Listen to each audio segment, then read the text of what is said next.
All right, everybody, welcome to this episode of Learning the Tropes. We have another virgin intro episode for you guys. This week, I'm so excited to be chatting with my dear friend, Selena Coppock. She is a former stand-up, a creator of NYT Vows, and host of the #1 Candle podcast, To Wick Minimum.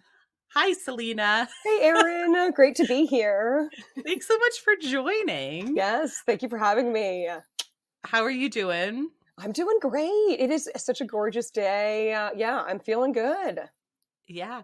You just told me you're going to take a nice walk through the park after this. Yes. Very romantic. I know. I'm excited. Yeah. So these episodes, and you're the second person to do one of these episodes, are basically I'm going to be prescribing you a romance novel because we got drinks a little while ago, and you mentioned that this is a year for you of increased reading. Yes. And you want to kind of diversify that. Exactly. Yeah. I used to sort of live by the phrasing that like fiction is BS. And I really didn't enjoy fiction. I was a nonfiction girly.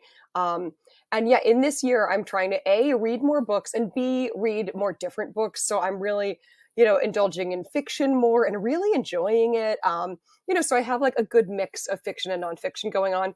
But in particular, romance, I've never delved into romance at all, I don't think. And why do you think, like, when you do think of romance, is what comes up for you, or like, what do you think, why haven't you so far? Is it just lack of opportunity? I don't know. I mean, I'm not really sure. I think that somehow, because I remember in college, some of my sorority sisters would read romance and they loved it. So like if we would go like on spring break and they'd be, and some of them would be talking about like, they're all reading this one. I don't know. I sometimes got weirded out, and this is perhaps a totally ignorant comment or, but I just thought about like reading sexy stuff. I don't know. It kind of like gave me anxiety. I don't know. Like, I just was like, can I read about sexy things? Like, so, yeah, I don't know. And maybe, perhaps it's a complete prejudgment of what the format is, but yeah, it sort of never, I never had like an on-ramp into that world. So, but I think if I'd cracked one, I probably would have been like, oh, hey, but like, I haven't even cracked one. So this is truly my first time. Be gentle.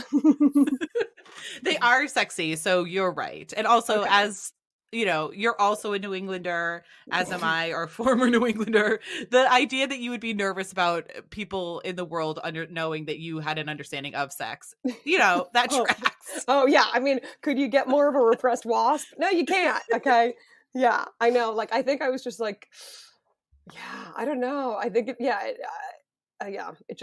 wasn't in my wheelhouse, but I'm excited for it to be in my wheelhouse because I'm 43 years old and I can do what I want, Exactly. You know about sex. Exactly. I am familiar with it, I think. Let's see. Well, but you do lead a pretty romantic life in that you are the proprietress, the curator of NYT Vows, which is an Instagram and Twitter account. Yes, where I like lovingly mock the New York Times wedding section, but also like wedding culture in general, courtship rituals, dating, like, it's just, there's so much to mock within that world. So yeah, you're right. Like, indeed, I am often thinking about romance and, because like romance and dating stories and, and mining my own like performer dating life for stories or reading the New York Times wedding section and getting inspiration from some of those courtship stories. So yeah, I am in the romance lane personally myself too. So yeah, it's weird that I never crossed the bridge into romance books.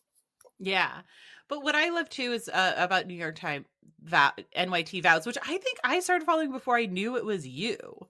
Wow, I think I was like, oh my God, I love that. Because I used to, I've been doing it now, I think 8 years, which is so nuts.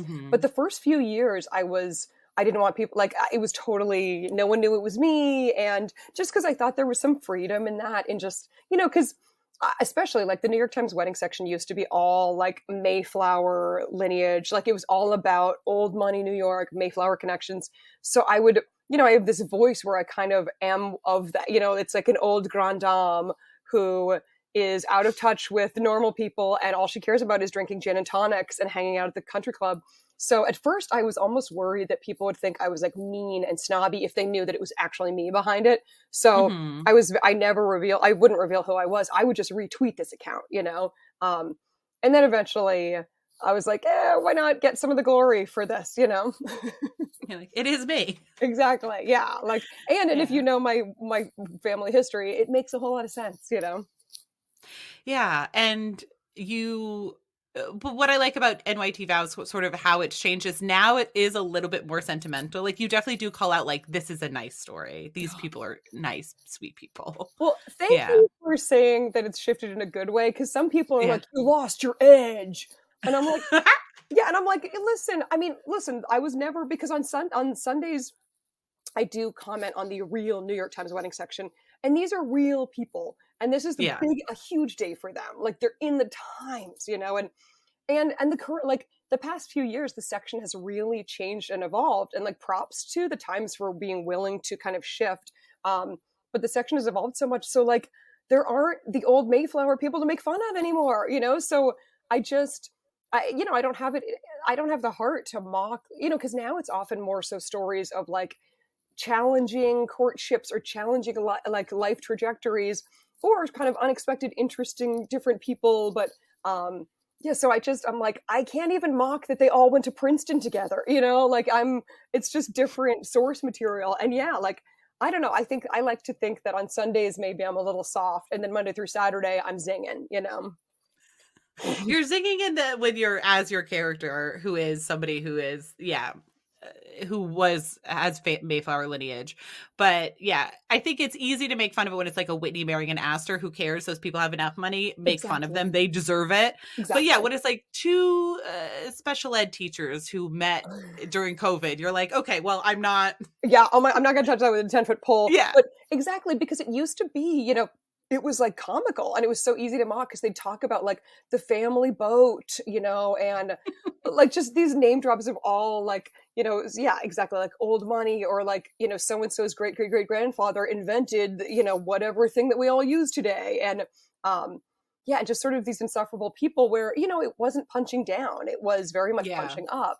um and but now, exactly, like, there's just really lovely stories. And you know, now they don't do just the shorter ones, it's all of them are kind of longer mini vows. So you really hear the courtship, you know, the kind of genesis of their relationship. And you know, it's just hard to mock someone when you're hearing about I don't know, just their whole journey, you know. Yeah.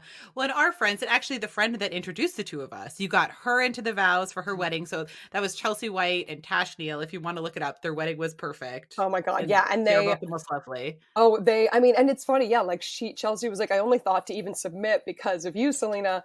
And yeah, and then I was trying to weasel my way in to be like, you know, like when Chelsea was talking to the journalist from the Times, you know, I was like, maybe you want to tell them that I'm around, you know. And I mean, that, who knows if they'll give me any coverage. Although, I mean, years ago, I did get written up in the Times two times, which props to them for being in on the joke and getting, you know, like, Yeah. getting it.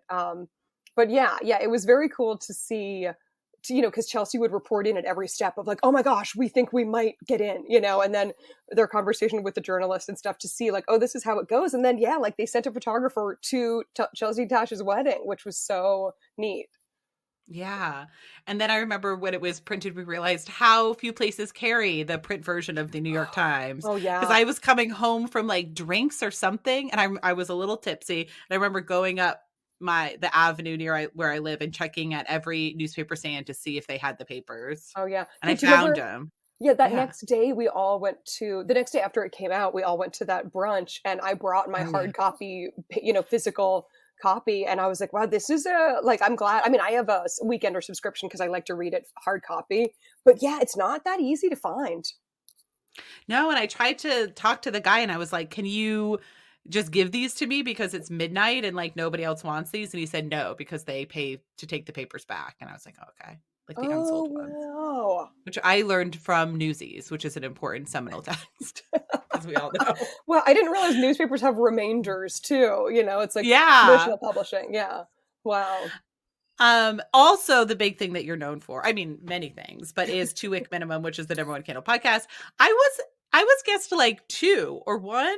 I was early Oh yeah, days. yeah. You were guest. Yeah, I want to say 2 or 3 because guest one Mhm. was Sue Funk who launched Oh, it right. with a bang. I think. Yeah, 'cause she had a story of like her dorm in college catching fire because of a Oh, candle, which like, Jesus. yeah, I was like, that is just what we're looking for on this podcast. Um, but yeah, you were a fantastic guest, and then you came back to do the holiday candle roundup, Oh, which was a yes. very popular episode. And I'd love to have you on again. But No, listen, I'll come back anytime. The best is that as I was going to do the holiday candle roundup and I was packing up all my candles when I lived in Queens and I was coming to visit you in Brooklyn with all of them. And Pat, my husband, Pat was like, "Oh, so you guys, it's like a launching point, but then you guys, it ends up being just a podcast where we just talk about whatever." I'm like, "No, we stick pretty hard to candles."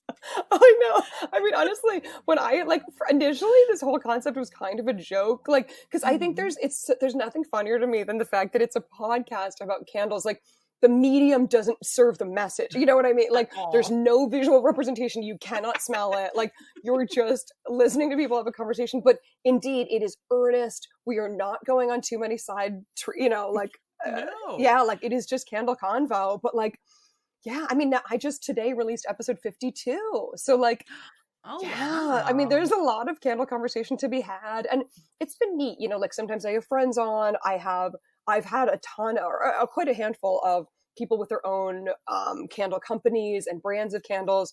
I had the lead singer of rock band Gaslight Anthem, which, like, Oh, he is a candle cool. boy. Um, yeah, so it's a really fun podcast. And as you know, I started it during the Trump administration and I was like, I just need some kind of escape. Um, but it's a whole lot of fun. It's great. Well, there's nothing more joyful than candles Yeah. and getting a candle and gifting candles Oh, and yeah, totally. Oh yeah, I getting mean, into it. and it's funny because Yeah. I think a lot of people, like, sometimes I'll approach people and be like, "Hey, do you want to be on my podcast?" And people are like, "I don't know if I have a candle story, like, or a candle journey." I'm like, "Everyone does." Like, I mean, honestly, like listeners to your tropes, like to learning the tropes, like literally think yourself, like, do you have a candle journey? Yeah, you do. You do. Like, maybe you had an older sibling who introduced you to candles, or like you used to go to Bath and Body Works, or like Yeah. it's just interesting how everyone, I don't know, has these ways that's been in their life. And like, I don't know, I feel like even I could probably take anyone off the street and be like, trust, you have a candle story. Yes. 100%. And there's so much about scent and memory and how connected those two things are that it's like once you get people talking about it, I think it grows and people Oh, really, yeah, it's oh, something to totally. connect to. Oh, I know. Oh, it completely is. Also, I was just thinking, wouldn't that be insane? Like Billy on the street, where he just like goes up to people and is like, ah! Wouldn't that be crazy if I tried to do that? Where I was like, you have a candle journey, tell it to me. Just to like random people on the street. Oh my God. But I think people would. That's what you should do in Prospect Park this summer. Just go around Nutcracker, like follow the Nutcracker lady and Yeah, just yes. Yeah, I'd be like, hey, you seem loosened up. Want to tell me about your candle journey? I do I do want to diversify my episodes a little bit. Like we've talked about like maybe one on location somewhere, or like going candle sniffing or just something a little different. I mean, I think you should go to the Yankee Candle Factory. Go to Yeah. Mecca. I know. Wait, I so think that's in that New would be Hampshire the or Massachusetts? I think it's in Massachusetts Okay. somewhere. Return to my Yeah. homeland and go, Ex yeah, that would be rad. Well, so speaking of your homeland, you're from outside of Boston, not Yes. Boston. No, Yeah. yeah. I'm from Weston, which is like near Oh, West. Wellesley, Waltham. Yeah, it's like 12 to 15 miles outside of Boston. All the W's. I know, Um, yeah. so I love hearing about your parents because it's such like a unique story. And I don't know, maybe I should have asked you before we started recording if you're comfortable talking about them, but like just in a general sense, sort of what their love story was. Yeah. No, I think it's fascinating. So Yeah. my mom grew up sort of Upper East Side, but also Connecticut, Swiss boarding school, and then also, Nightingale Bamford on the Upper East Side.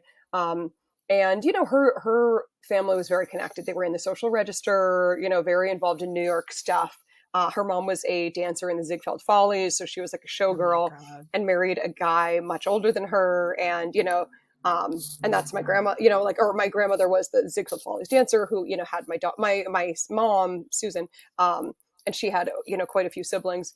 But yeah, so, she had this sort of very elite upbringing. And my dad grew up in Arkansas and Missouri, in, a very different socioeconomic background. and got a full scholarship to college locally in Springfield, and then went to Harvard Law School. And really, I mean, I just admire his tenacity and his hard work so much. So then my parents met in Cambridge, Massachusetts, when my mom had kind of like moved away from New York, didn't really want to do the scene anymore, and my dad was at Harvard Law. So I felt like when they met, they were in like these kind of reversed contexts of how they grow up. And but yeah, I mean, they and now they dated for 2 months, got engaged, got married within 6 months, and they Oh my just God. celebrated their 50th wedding anniversary. I Oh, know. Yeah, which like I mean, he's a Republican, she's a Democrat. Like it's just so like it's so, I mean, opposites attract. Yeah. exactly. Yeah, I mean, they have such opposite, childhoods and young life. And so it's so funny that they kind of came together in this really strong bond. But I mean, I think of like Billy Joel's Uptown Girl as very much like kind of their love story, I love that.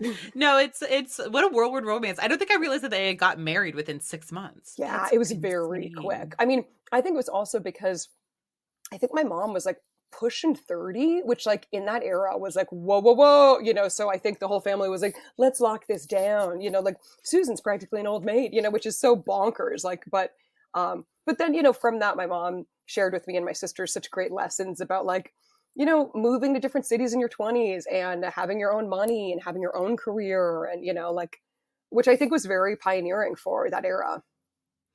Oh yeah, in the 70s, Yeah. 100% to have Yeah. her. And also, like, everybody should have their 20s. Every woman should have her 20s.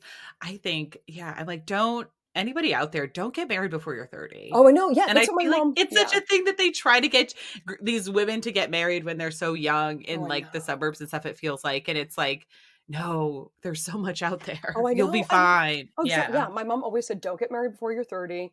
And I Hmm. felt like I took that to heart, and now I'm 43 and unmarried. So still, um, but, but yeah, I mean, in my 20s, like I lived in Chicago, I lived in Hmm. Boston, I had a ton of different jobs. Like I found jobs in the newspaper, like I'm so proud of all the things I did in my 20s and in my 30s, like there's just so much world to explore before you kind of, are maybe settled into I don't know, into a thing where it's harder. Like, it's just lovely to have a period where you're just making decisions for you. Like if you want to Yes. move, you're moving. It's not like, oh, I have to think about my partner's career as well. Yeah, exactly. Yeah, and just to know, when we were in New Orleans recently and we did this ghost tour, me and our also very dear friend we have together, Rebecca. Um and the ghost tour, there was these two like 24-year-old girls who were on the tour with us. And we all it ended at this like cocktail bar, so we ended up all having a drink together. And we were just these old, like pushing 40 women. And we were like, live. And the 24 was like, do you think I could ever move to New York City? I'm like, girl, tomorrow, do it. I'm like, who cares? And I'm Yeah, like, I don't know you very well. You seem very together, but I'm like, bigger dummies than you have done it and yeah, you can do it, and just do it, because also just move home if you don't like it. It's like, exactly. this is the time to just like take, I mean, it's always the time to take big swings, but especially in your 20s, you should be doing like, you should be moving to a city just because you're like, oh, let's see how it is. Exactly. Oh, totally. I feel like, and now there's such a better awareness of like, you can move to a city or you could go there for 3 months and sublet a place and see what you think. Yeah. Like I think when I was younger, like I very much like moved all of my possessions to Chicago and like was there for almost a year, kind of went through a crippling depression, moved back home. But I feel like now there's such That an seems to be like not uncommon with people I know who go to Chicago, discover a mental health crisis, Yep. leave. Oh, exactly. So I was like, "Have you ever lived through their winter?" Okay, that is like, I moved there in like September, and I was like, "The city rules." And by November, I was like, "I must leave." And then it only got worse. Like it only got worse. Yeah. So Yeah. then by the time it got warm again, I was like, "Well, I've decided to leave." Um, but yeah, like long way of saying, I feel like now because of the like, there's such an awareness of like, oh wow, you could just stay somewhere for 3 months and kind of dip a toe in a city of like, would I Hmm. like it here? Or even like a couple weeks, or like it's yeah, it's such a different world. But God, it is such a great time to just bounce around and try new things. And yeah, and like just take a job. If you don't like it, okay, you could give it 6 months and then you could go somewhere else. Like Yeah, nothing has to be exactly. forever. Yeah. And I think that's the crippling anxiety that I think of your 20s is people try to impress upon you like every decision you make now is going to ripple for the rest of your life. And it's like, it's not really true because you'll Yeah. see everyone around you making weird, bad decisions nonstop. Oh, exactly. And ultimately everybody ends up fine. So like you're Yeah. good. Oh, yeah. That I mean, I Yeah. find it fascinating, like, I look back on people I went to college with or high school with, and it's just so interesting, like, kind of where people ended up, and, like, Yeah. who ended up running their own, MLM or, like, who married and had multiple kids, like, it's just and often it's not surprising, like, I feel like Yeah. often where people end up, you're like, "Oh, okay, yeah, I could have seen that coming, I guess," Yeah. But yeah, well, to get back to the task at hand, Yes, now that yes, I yes. feel like we know a little bit more about, well, we've chatted a little bit, and I accidentally tipped my hand because obviously I've known you now for like quite a few years. Yeah. You were on my old podcast, Ghosted Stories, so I feel like I know a good amount about what you were looking for. And this was before now you've been with your boyfriend who you lived with, who's the sweetest, Aaron, for a while now. Yes, yeah, we've been together like 3.5 years, which I cannot Oh my believe because, yeah, God. before that, my longest relationship was 5 months. Like, Yeah. yeah, Crazy. I know. Well, yeah, but before that, I remember the kind of guys that you were going after. We definitely talked about it. So I didn't realize that you were in the Learning the Tropes troop because I posted in there because I was like, guys, I need some good blue collar recommendations because that's what I pictured for you. Oh, Now, yeah. am I on base, off base? Sort of what did you think when you saw that? Like, Oh, well, I was like, this is about me for sure. Well, because, yeah, I mean, gosh, the archives of my dating life, it's like FDNY, firefighter, Fire Department of New York, an FBI agent, a DEA agent, a guy who was in a motorcycle gang, a guy who I'm pretty sure had just gotten out of jail. Just an assortment of characters. And yeah, no, actually, my friend George jokes around. He's like, Selena, you only date two types of guys, cops or criminals. And I was like, okay, great. Yeah, that's not untrue. But yeah, I mean, also, I always preferred blue collar guys. I prefer guys who actually do something with their hands. mhm. And I feel like I every time I tried to date outside my type, and like I dated like one finance guy, I dated one dude who was a publicist, like it always went horribly. Like I don't, Mhm. especially rich guys, especially finance guys, like it just never worked for me. And I think, Yeah. maybe I don't know, like I went to college with a lot of pretty wealthy guys and I grew up with, pretty wealthy guys and I just never was into that. I find it really off-putting. So yeah, I mean my lane is blue collar, baby. So I have two books that I think I'm trying to decide which one. So maybe what I'll do is I'll pitch you each Okay. and then you tell me which you're gravitating towards. Okay, cool. So the first one is called Nobody's Baby But Mine by Susan Elizabeth Phillips. Susan Elizabeth Phillips is psychotic in the best way. All of her books are just off the wall, but she's such a talented author that she like pulls it off. So Okay. Nobody's Baby But Mine is about this woman and she's a scientist and she's very smart and she decides that she wants to have a baby. But her entire life she's been ostracized because she's so intelligent. So she decides she wants to have a baby with a dumb hot guy. So Mm. she finds a dumb hot guy to trick into getting her pregnant. This is bonkers. This is Oh bonkers. my god, it He ends up is. being a baseball player and he finds out that she did this and then She's is using him pissed. for it. Yeah. Yes, He's like, because I'm he's a dumb. dumb hot guy. Oh my god. Oh my god, that's so amazing. And so then they have to kind of he's like, "Well, I'm not going to let you like do this without me." And then they end up obviously like building a relationship. Oh my god, I So love it. that's Nobody's Baby But Mine, which is Okay. cuckoo bananas. Yeah. And then the other one is It Happened One Summer, which is by Tessa Bailey. It is about this girl who is a super party girl in LA, and she keeps like getting into trouble because she kind of like is really out there and flashy, and she ends up getting exiled to this small fishing town where her father, who died before she was born, was born and raised, and is left this old bar. So she and her sister go to try to fix up the bar as they're to show their stepfather and mother that like we're not losers. Yeah. And they go, and of course she meets the local like hot fisherman dude Oh, yeah. who is like, oh, these city girls, we don't like them. And he's like, oh, this grumpy man. And obviously they end up falling in love. So that's It Happened One Summer. Yeah. Both of them sound amazing. Yes. I think that It Happened One Summer appeals to me more only because I don't have kids. I'm not going to have kids. I don't want kids. So like, I find it very odd. Like, and I'll sometimes read things about people who really want kids, and like, that's great if that is what you want, like rock and roll with it. And I have, friends who want kids and are maybe having a hard time, going through like, and I have so much heart for that. But I wholly cannot understand it or relate to it at all, because like the one thing I've always known my whole life is I don't want kids. So I think I'm down to read about the LA party girl opening a bar. All right. I think sounds fun too, but I think, well, this is just your first one. Yeah. And I think It Happened One Summer is a fantastic first romance novel. And then you can sort of graduate up to Nobody's Baby But Mine, or really any Susan Elizabeth Phillips, because they're all insane. There's one about a woman who gets sold to a man, and this is a contemporary at a circus, and she can talk to the animals telepathically. The man is also a Romanoff and an art collector. Wow. Oh my God. Yeah, I mean, I wonder, I don't know if you ever do returning, like, I know this is my first time, but perhaps I could return to discuss the other one too. I don't know. I'm not trying to rebook myself already. No, listen, come back. I would love that. I think it would be so much fun. 100%. But I think What Happened One Summer is going to be fantastic. Tessa Bailey is also, she's the queen of dirty talk.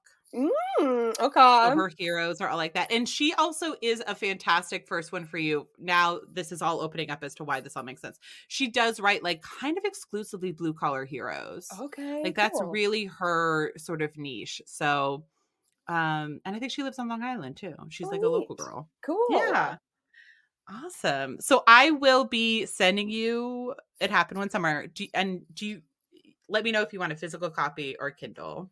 I don't do Kindles. Yeah, I would love a physical copy. I read everything. Yeah. I mean, because I work in publishing and I read my books, a lot of us are at computers all day. So my favorite thing is to read a physical book, Gotcha. No problem. Yay. Thank you. So awesome. Yeah, I'm so excited. So then, and maybe this is for after, but like, is there a timeline? Like, when is the book report due? We could talk about that after. Okay. But I think just because I think it would be boring for people to listen to. Okay. But before we go, so in the time before people will be listening to the next episode, we obviously want them to catch up on 2 Wick minimum, be following New York Times vows. How can we reach you? How do we get to you, Selena? Great. Yes. I love a little self-promo plug. Yes. So my New York Times vows is on Twitter and Instagram, and the handle is at NYTVOWS. And those I'm just popping off with jokes all the time. And then on Sundays, I kind of address the real section. And then 2 Wick minimum, you can find it anywhere you get your podcast. It's TWOWICK minimum. You'll know you're at the right podcast because you see my face inside a flame. It's the most insane logo.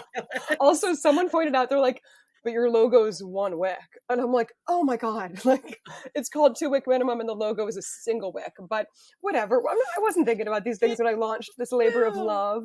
But yeah, 2 Wick minimum available anywhere you get your pods. And then I am on Twitter and Insta, Selena Coppock, SELENA COPPOCK.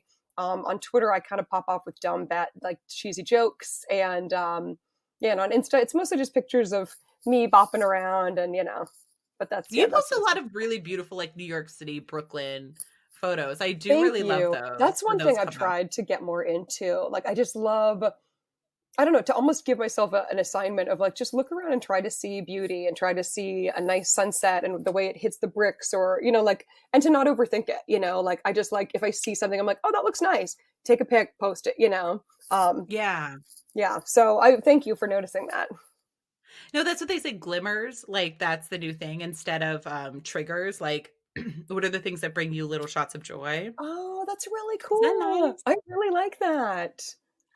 Also, I did introduce you as a former stand-up, but if you want to return to that time and when Selena was not a former stand-up, she has an album, Seen Better Days, right? Yes, it's on Yes. iTunes, Spotify, anywhere you get your albums. Seen Better Days. It's like it's my work that I'm the most proud of anything I've ever made in my life, and it's like super funny.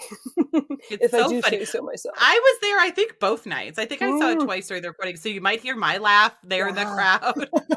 Yeah, you can hear Chelsea introing me, being like, she Oh, loves yeah. a foundational layer, which is a reference to what I do at the beach. You know, you got to bring a foundational layer to the beach.